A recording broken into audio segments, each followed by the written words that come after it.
يا أيها البدر المسافر في الفلك هل لي بأن أرقى إليك لأسألك من ذا الذي أهداك أجمل صورة وحباك نورا في الفضاء وجملك. الحمد لله رب العالمين، والصلاة والسلام على أشرف الأنبياء والمرسلين وعلى آله وأصحابه أجمعين. أعوذ بالله من الشيطان الرجيم. بسم الله الرحمن الرحيم. قل يا أيها الكافرون لا أعبد ما تعبدون ولا أنتم عابدون ما أعبد ولا أنا عابد ما عبدتم ولا أنتم عابدون ما أعبد لكم دينكم ولي دين. আল্লাহ তাআলার অনেক বড় দয়া যে আল্লাহ তাআলা আমাদেরকে ইমানি মুজাকারা মজলিসে বসার তৌফিক দিয়েছেন। এই জন্য সবাই বলে আলহামদুলিল্লাহ।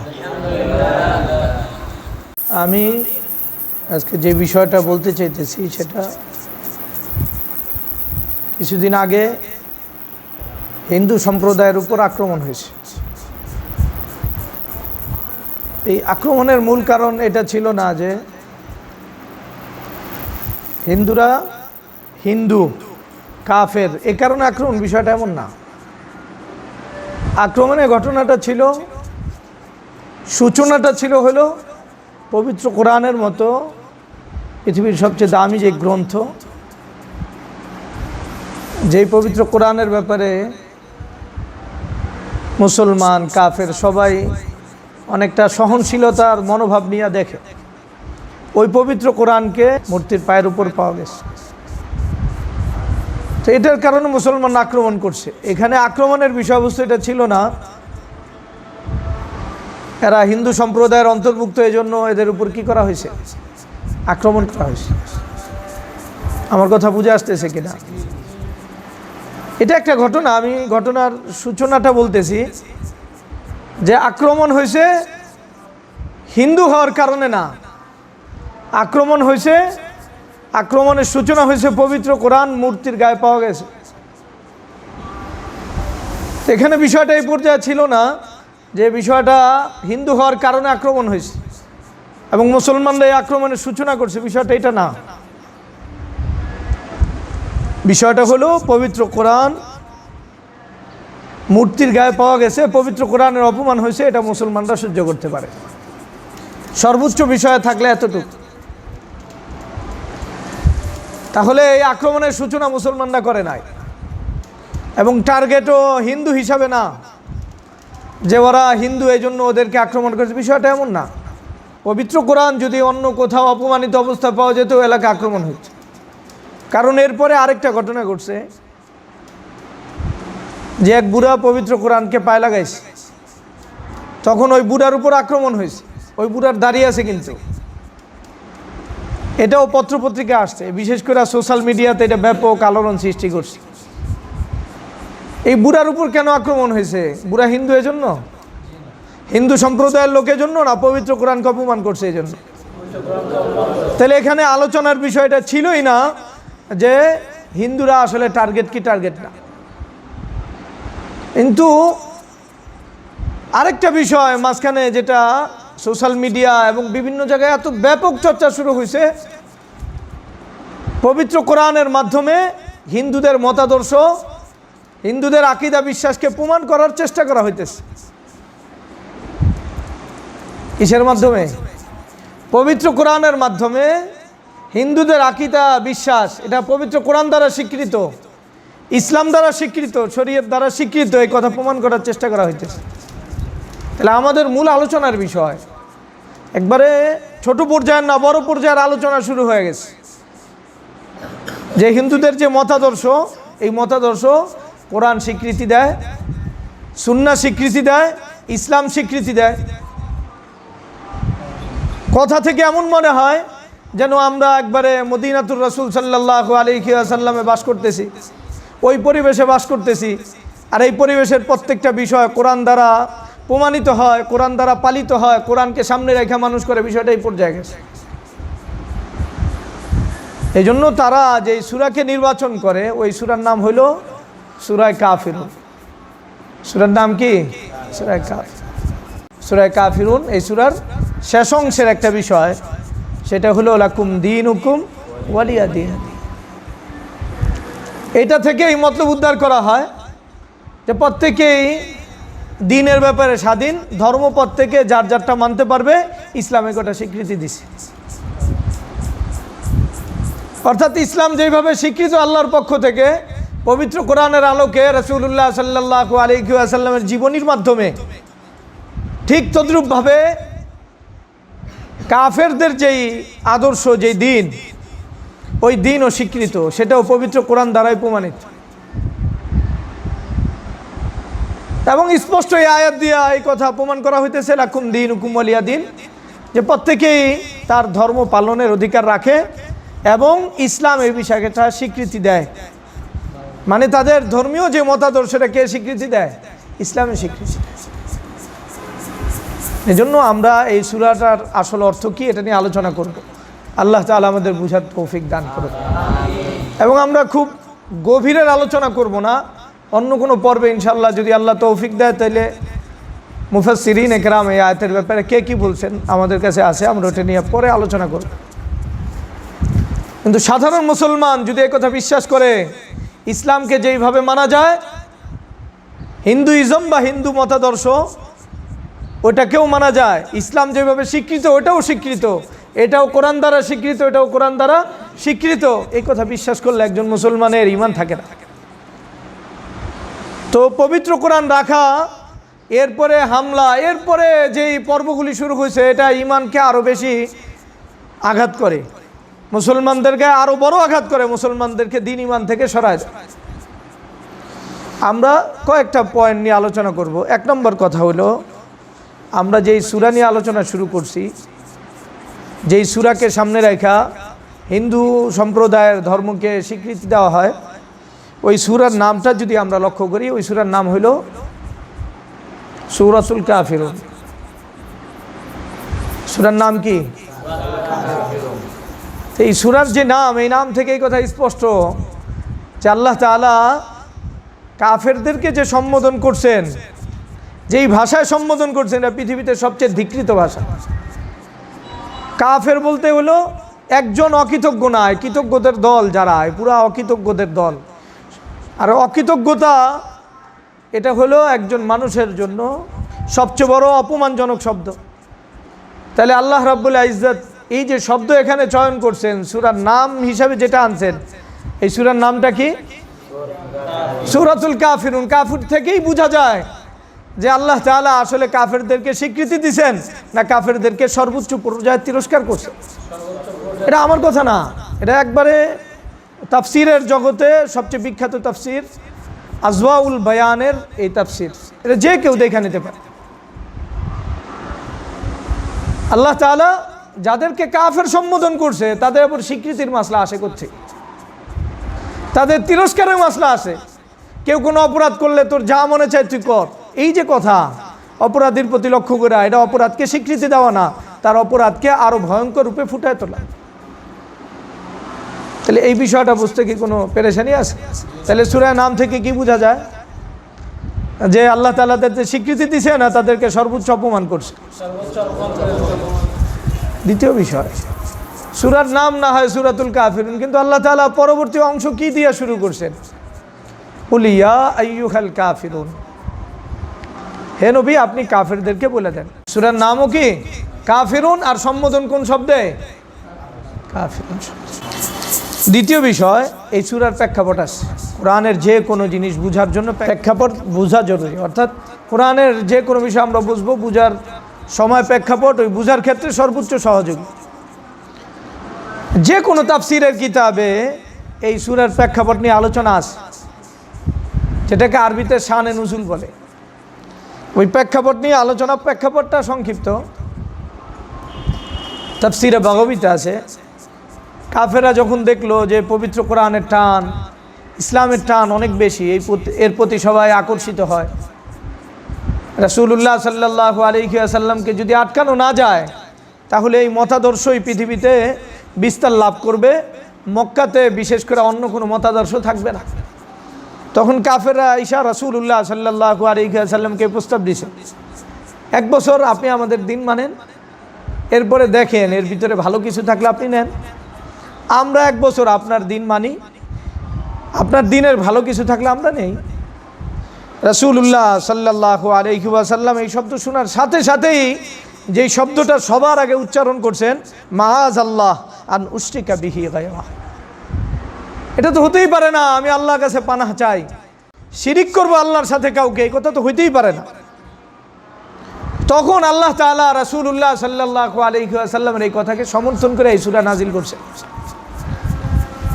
কুল ইয়া আইয়ুহাল কাফিরুন লা আ'বুদু মা তা'বুদুন। তাহলে এই সূরার প্রেক্ষাপট আমাদেরকে কোথায় স্পষ্ট ঘোষণা দেয় যে রাসূলুল্লাহ সাল্লাল্লাহু আলাইহি ওয়াসাল্লাম তাদেরকে স্বীকৃতি দেন নাই, বরং স্বীকৃতিকে প্রত্যাখ্যান করছেন। এবং আল্লাহ রাব্বুল ইজ্জত ওই স্বীকৃতি প্রত্যাখ্যানের জন্যই মূলত এই সূরাকে আমাদের জন্য অবতীর্ণ করছেন। তাহলে যেই সূরাটা ছিল তাদের স্বীকৃতি প্রত্যাখ্যানের জন্য, ওটাকে ব্যবহার করা হইতেছে তাদের স্বীকৃতি দানের জন্য। এটা কত বড় অপব্যাখ্যা, যে অপব্যাখ্যা বোঝার জন্য যোগ্যতা দূরের কথা, পাগল না হইলেই বোঝা যায়। একজন যদি পাগল না হয় তাহলে অপব্যাখ্যা বুঝবো কোথায়? এই সূরা অবতীর্ণ হয়েছে তাদের আদর্শকে খণ্ডন করার জন্য, তাদের স্বীকৃতিকে বাদ দেওয়ার জন্য। এটাকে আমি স্বীকৃতির জন্য আনতেছি। তৃতীয় বিষয়, হাদিসের ভাষায় সূরা কাফিরুন সূরা ইখলাসের অন্তর্ভুক্ত। কিসের অন্তর্ভুক্ত? ইখলাসের অন্তর্ভুক্ত। ইখলাস হলো একমাত্র তাওহীদ আল্লাহর জন্য করা, সব ধরনের শিরিক মুক্ত তাওহীদকে কার জন্য করা? আল্লাহর জন্য করা। তো যেই সূরাকে হাদিসের ভাষায় সূরা ইখলাসের অন্তর্ভুক্ত করা হয়েছে, একমাত্র তাওহীদ সাব্যস্ত করা হইতেছে যেই সূরার মাধ্যমে, এই সূরা দ্বারা প্রমাণ করা হয় কি যে এই সূরা হলো শিরিককে সমর্থন করছে। অথচ মুসলমানদেরকে শিরিক থেকে পবিত্র করার জন্য এই সূরা অবতীর্ণ হয়েছে। তাওহীদের সাথে সম্পর্ক জুড়ার জন্য একমাত্র তাওহীদই হবে মুসলমানদের আদর্শ, এর জন্য এই সূরা অবতীর্ণ হয়েছে। আর এই সূরাকে আমরা বানায় নিছি কি অন্যান্য ধর্মের স্বীকৃতি। চতুর্থ যে বিষয়, সেটা হলো এক সাহাবী রাসূলুল্লাহ সাল্লাল্লাহু আলাইহি ওয়াসাল্লামের কাছে আসতেন। এরপরে রাসূলুল্লাহ সাল্লাল্লাহু আলাইহি ওয়াসাল্লামকে বলতেছেন, আল্লিমনি শাইআন আকুলহু ইযা আওয়াইতু ইলা ফিরাশি। আল্লাহ রাসূল সাল্লাল্লাহু আলাইহি ওয়াসাল্লাম এমন একটা সূরা আমাকে শিক্ষা দিন, যেটা আমি আমার বিছানায় যে আমি বলতে পারি, পড়তে পারি। রাসূলুল্লাহ সাল্লাল্লাহু আলাইহি ওয়াসাল্লাম তাকে বলতেছেন, ইকরা কুল ইয়া আইয়ুহাল কাফিরুন। তুমি যখন তোমার বিছানায় যাবে তখন এই সূরা পড়বে, কুল ইয়া আইয়ুহাল কাফিরুন। বুঝার বিষয়, মানুষের ঘুমের যে বিষয়টা, এই বিষয়টা হলো এই বিষয় মারা গেলে এটা তাওহীদের উপরে মারা গেছে না শিরকের উপরে মারা গেছে, এটা নির্ণয় করে তার আগের অবস্থার উপরে। সে ঘুমাইছে কোন অবস্থার উপরে, তাওহীদের উপরে না শিরকের উপরে। তো রাসূলুল্লাহ সাল্লাল্লাহু আলাইহি ওয়াসাল্লাম তাওহীদ শিখাইতেছেন এবং শিরিক থেকে মুক্ত হতে এই সূরা শিখাইতেছেন। এবং রাসূলুল্লাহ সাল্লাল্লাহু আলাইহি ওয়াসাল্লাম বলতেছেন, ফাইন্নাহা বারাআতুম মিনাশ শিরক। তুমি সূরা কাফিরুন বলো, এটা সব ধরনের শিরকের সাথে সম্পর্ক ছিন্ন। তার মানে তুমি এই অবস্থায় মারা গেলে ঈমানের সাথে মারা যাইবা। তাহলে স্বয়ং রাসূলুল্লাহ সাল্লাল্লাহু আলাইহি ওয়াসাল্লাম যেই সূরাকে আনছেন শিরকের সাথে সম্পর্ক ছিন্ন করার জন্য, এই সূরার মাধ্যমে আমি শিরকের সাথে সম্পর্ক জুড়ানোর ফতোয়া দিতেছি। এই হাদিস নাসাঈতে আছে, মুস্তাদরাকে হাকিমে আছে, তাবরানীতে আছে, বাইহাকিতে আছে, আবু ইয়ালা সহ অনেক কিতাবে আছে। এবং শেখ আলবানী মরহুম সহ সবাই কি বলছেন? হাদিসে সহিহ বলছেন। 5 নম্বর বিষয়, ইবনে আব্বাস রাদিয়াল্লাহু তাআলা আনহু থেকে তাফসীরে তাবারিতে আছে বিখ্যাত উক্তি এই সূরার ব্যাপারে। ইবনে আব্বাস রাদিয়াল্লাহু তাআলা আনহু বলছেন, লাইসা ফিল কুরআন আশাদ্দু গাইজান লি ইবলিস মিনহা। যে ইবলিসকে ক্রোধান্বিত করে, রাগান্বিত করে, দিলের ভিতরে জ্বালা ধরায় দেয়, পবিত্র কোরআনে সূরা কাফিরুনের চেয়ে বড় কোনো সূরা নাই। সূরা কাফিরুনের চেয়ে কোনো এমন বিষয়বস্তু সম্বলিত এমন কোনো সূরা নাই যেই সূরা শয়তানের ভিতরে কি ধরায় দেয়? জ্বলন ধরায় দেয়। এবং ইবনে আব্বাস রাদিয়াল্লাহু তাআলা আনহু এটাও বলছেন লিআন্নাহা তাওহীদুন ওয়া বারাআতুম মিনাশ শিরকি, একসাথে এটা যেমন তাওহীদ, এটা আবার শিরিক থেকে সম্পর্ক ছিন্ন ঘোষণা করা। বিখ্যাত মুফাসসির আসমাই, নাম কি?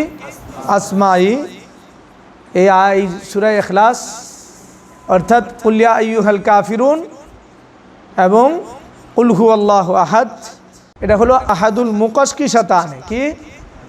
আহাদুল মুকাশকিশাতানে, অর্থাৎ এই মুকাশকিশাতানে মানে বারাআ, যে সূরা কাফিরুন নেফাক থেকে মানুষকে পবিত্র ঘোষণা করে। কোত্থেকে? অর্থাৎ এটা এই যুগের অবস্থান থেকে এটা বুঝলে অনেক সহজ, যে কেউ কেউ নিজের মুসলমান দাবি করে আবার শিরিককে স্বীকৃতি দিব। কাকে স্বীকৃতি দিব? শিরিককে। মানে দাবি করব মুসলমান, স্বীকৃতি দিব কাকে? শিরিককে। এই সূরা ওই ধরনের মুসলমান যারা নিজেদেরকে মুসলমান পরিচয় দেওয়ার পরে আবার তলে তলে শিরিকের স্বীকৃতি দিবে, এদেরকে নেফাক থেকে মুক্ত করার জন্য এই সূরা, মনে হয় এদের বিরুদ্ধে এই সূরা। এটা নেফাক থেকে কি করে? মুসলমানদেরকে মুক্তি দেয়।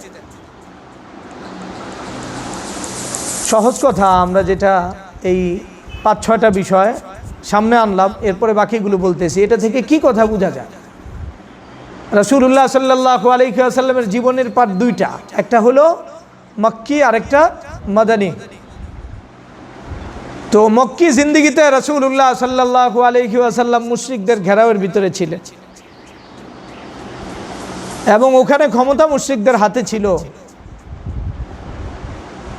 তো এটাকে কেউ এই সুযোগ নিতে পারে যে যদি মুশরিকদের ভিতরে থাকে, মুশরিকদের বলয়ের ভিতরে থাকে, তখন অন্তত পক্ষে তাদের সাথে মিলতাল দিয়া চলা। এই সূরা হলো সবচেয়ে কঠিন, এজন্য এই সূরা রাসূলুল্লাহ সাল্লাল্লাহু আলাইহি ওয়াসাল্লাম কাফেরদের ভিতরে থেকে কাফেরদের সাথে বারাআতের ঘোষণা করছে, সম্পর্ক ছিন্ন হওয়ার ঘোষণা করছে। এই ঘোষণা সূরা কাফিরুন কেউ যদি পড়ে তাহলে স্পষ্ট ভাষায় পাবে, যখন একজন মুসলমানের কাফেরের সাথে, যারা ইসলামের দুশমন, তাদের সাথে লড়ার ক্ষমতা না থাকে, অন্তত পক্ষে জবান দিয়া তাদের ওই কাফেরদের সাথে এবং তাদের কুফরির সাথে সম্পর্ক ছিন্ন করার ঘোষণা দিতে হয়। রাসূলুল্লাহ সাল্লাল্লাহু আলাইহি ওয়াসাল্লাম ওই ঘোষণা বারবার দিয়েছেন। আরবিতে যেটাকে বলে জুমলা ফেলিয়া, জুমলা ইসমিয়া, এর বাইরে কোনো আরবিতে জুমলা নাই, বাক্য নাই। জুমলা মানে বাক্য, জুমলা ইসমিয়া হোক আর জুমলা ফেলিয়া হোক, এই দুই বাক্যের বাইরে আরবিতে কোনো বাক্য নাই। দোনো ধরনের বাক্যের মাধ্যমে রাসূলুল্লাহ সাল্লাল্লাহু আলাইহি ওয়াসাল্লাম কাফেরদের সাথে সুস্পষ্ট বারাত প্রকাশ করছেন এই সূরার মাধ্যমে। কুল ইয়া আইয়ুহাল কাফিরুন লা আ'বুদু মা তা'বুদুন, তোমরা যা ইবাদত করো, তোমরা যা উপাসনা করো, আমি কখনোই সেটা করব না, আমি তো কখনোই। এরপরে আবার রাসূলুল্লাহ সাল্লাল্লাহু আলাইহি ওয়াসাল্লাম ওয়ালা আনতুম আবিদুনা মা আ'বুদ, তোমরা এমন না যে আমাকে মানবা, বাকি এই কথা ওয়ালা আনা আবিদুম মা আবাদতুম, আমি এমন নই যে তোমাদেরটা মানব। আমার ক্ষমতা নেই তোমাদেরকে আমাদেরটা মানাবো, বাকি আমি তোমাদেরটা মানবো না। তাহলে জুমলা ইসমিয়া আর জুমলা ফেলিয়া দোনোভাবে রাসূলুল্লাহ সাল্লাল্লাহু আলাইহি ওয়াসাল্লাম বারাত প্রকাশ করে এই কথা বলছেন। ঠিক আছে, আমরা এখানে তোমাদেরকে এই কথা মানাইতে পারলাম না, কিন্তু আমরাই আশা করি আল্লাহর কাছে আমরা আমাদের বদলা পাবো, আর তোমরা তোমাদের সাজা আল্লাহর কাছে পাবে। এই কথা ঘোষণা দিয়েছেন রাসূলুল্লাহ সাল্লাল্লাহু আলাইহি ওয়াসাল্লাম। আর এই সূরা দ্বারা প্রমাণিত করা হয়েছে কি, যে হিন্দু ধর্মের মতাদর্শকে স্বীকৃতি প্রদান, তাও কি এমন স্তর থেকে যে যাদের কথা শুনলে মানুষ কোরআনের পরে আয়াতই দেখে না, সূরার নামও ভুলে যায়। এত বড় বুজুর্গ কইছে, এরপরে আর সূরার নাম দেখার কোনো প্রশ্নই তো নাই। 6 নম্বর বিষয় হলো এই সূরা কেন্দ্রিক কোরআনের আরেকটা আয়াত নাজিল হয়েছে। কি নাজিল হয়েছে? পবিত্র কোরআন আরেকটা আয়াত, যে কাফেররা যখন এই কথা বলছেন রাসূলুল্লাহ সাল্লাল্লাহু আলাইহি ওয়াসাল্লামকে, যে তোমরা আমাদের মতাদর্শ মানো, এই কথা বলার পরে কোরআনের আরেকটা আয়াতে যেই শব্দে আসছে, ওখান থেকে এই সূরার অর্থ বোঝা অনেক সহজ। আল্লাহ তাআলা পবিত্র কোরআনে ঘোষণা করতেছেন, আউযু বিল্লাহি মিনাশ শাইতানির রাজিম, কুল আফাগাইরাল্লাহি তা'মুরুনি আ'বুদু আইয়ুহাল জাহিলুন ওয়া লাকাদ উহিয়া ইলাইয়া ওয়া ইলাল্লাযীনা মিন ক্বাবলিক লা ইন আশরাকতা লা ইয়াহবাতান্না আমালুকা ওয়া লা তাকুনান্না মিনাল খাসিরিন বালিল্লাহা ফা'বুদ ওয়া কুম মিনাশ শাকিরিন। যে আয়াত স্পষ্ট করে বলতেছে কুল আফাগাইরাল্লাহি তা'মুরুনি, আল্লাহকে বাদ দিয়া ওহে মূর্খের দল অন্য কাউকে আমাকে ইবাদত করতে বলো তোমরা। আমার কাছে আল্লাহর পক্ষ থেকে এই নির্দেশ আসছে, যদি আল্লাহ ছাড়া অন্য কারো আমি উপাসনা করি তাহলে আমার জীবনের যত আমল আছে সব বরবাদ হয়ে যাবে, এবং আমি ক্ষতিগ্রস্ত, যারা যুগে যুগে যারা ক্ষতিগ্রস্ত তাদের কি হব? অন্তর্ভুক্ত হব। আমার ওই স্তর থাকবে না যে আমি সাইয়্যিদুল কাউনাইন, সবার সর্দার, এই স্তর থাকবে না, বরং আল্লাহকেই মানতে হবে এবং আল্লাহর প্রতি কৃতজ্ঞ হইতে হবে আমার।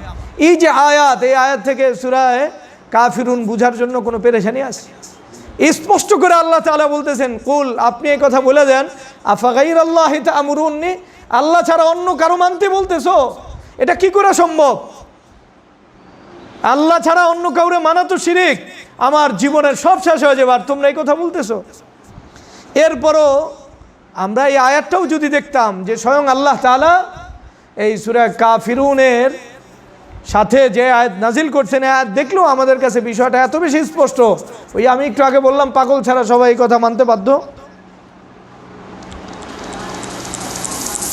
7 নম্বর বিষয় হলো রাসূলুল্লাহ সাল্লাল্লাহু আলাইহি ওয়াসাল্লামের জীবনীটা, এটা পুরা কোরআনের নমুনা। কিসের নমুনা? কোরআনের নমুনা। পুরা সুন্নাহ হইল কোরআনের ব্যাখ্যা।